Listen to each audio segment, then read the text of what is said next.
สั่งเล่าสั่งวาและสั่งก่อนสั่งล้ำมือกาเศร้ามาน้ำตาตุกตาใสตาสวมบทมาอ้ายนี่เป็นลูกเป็นผัวห่วงกันเป็นครอบครัวแต่ย้ำล้ำย้ำซ้อนย่านคอยเฮ็ดบ่นอนมีหน้าที่การงานเช่นเดียวกันการสร้างไหนมือเด็ดมือเศร้าตุ่มคนแกงนักเต้าได้เลยเข่าเป่าใส่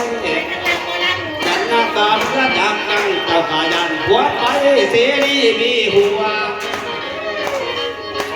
ไปหาสั่งควงสิว่าเออาเฮข้ามาหาเมาสูรากระจนมาเรียกตานอกกันมากันล้ำทางบ้านดินแต่พันสาวนี่บางครั้งทางข้าวผัวนั่งสิหามว่าของน้องกันสิครับน้องเปลี่ยนน้องแพงคะแนนแก่เมียแพงเบ้าให้มีหลักมัน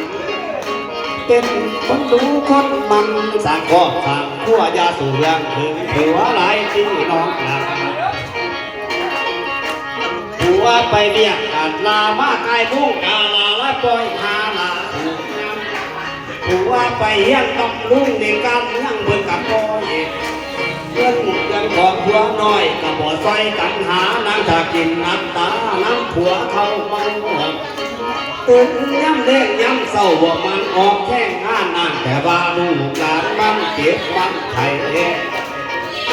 มันบ่เป็นหยังยิบตั้งแต่มันให้พ่อได้นั่งหาเห่าเที่ยเบิ่งพุ่นก็ถือเบาย้ำเศร้าก็บ่คนมาเรียกงานประดิษฐ์คนนี่จะเป็นส่วนน